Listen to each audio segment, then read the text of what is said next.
Hello everyone, back at it. We've got a little English language arts here. I wanted to start out some of these lessons on our Robin Hood readings with just a quick, kind of a quick grammar check. Take a look at the sentence. I've been to Sherwood Forest and I've met its merry outlaws.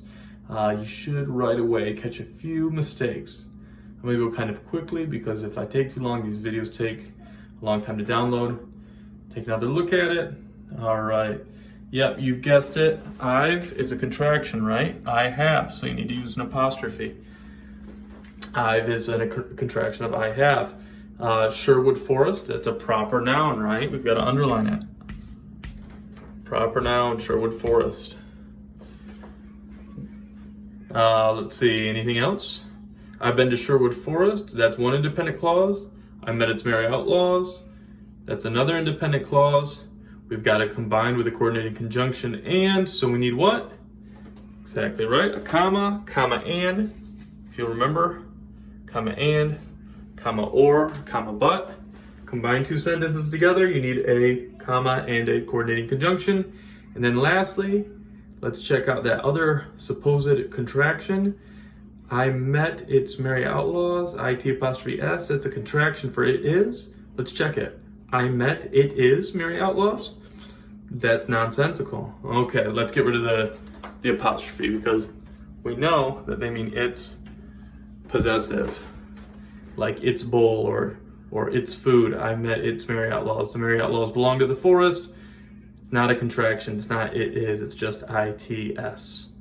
All right, looks pretty good, I think. All right, let's talk a little bit about the book. Robin Hood. From the introduction, you should remember that Robin Hood comes to us as a ballad. This was a story that a minstrel would sing. Actors would come and perform as a skit. And in the beginning of each chapter, it gives a little bit of the ballad of early ballads. So keep that in mind. Also, Robin Hood is set in the Middle Ages in England, specifically Nottingham and Sherwood Forest.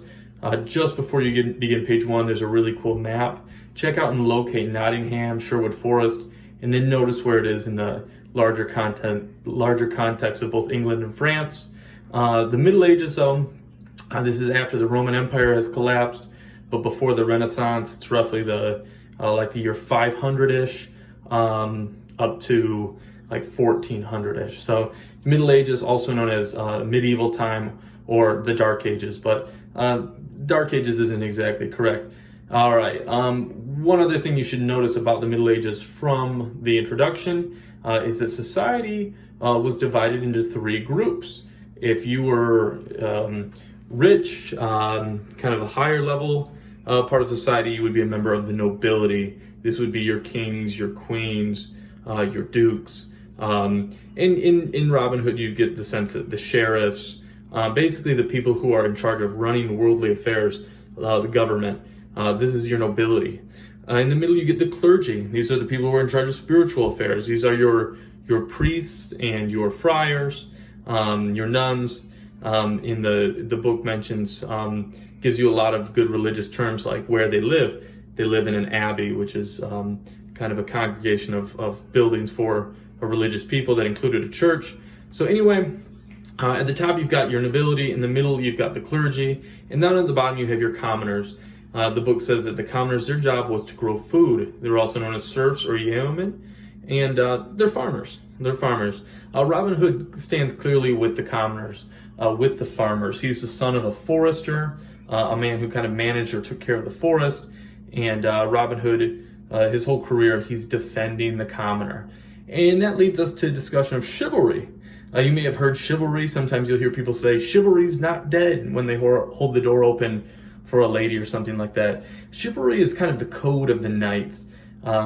It's basically this code or this system that tells the knights that they need to be just, they need to look out for the weak and the poor, they need to be brave, they need to be good leaders, they need to be loyal and noble.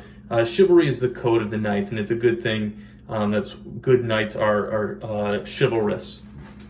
As you read chapter 1, here's a couple things that I want you to be able to explain to me. Robert's upbringing, his childhood, what's it like? Robert, you might guess, is Robin Hood. His birth name is not Robin Hood, but rather Robert. What's his upbringing like? Something very tragic takes place. What tragic episode kind of scars Robin's childhood? Second, how does he get revenge?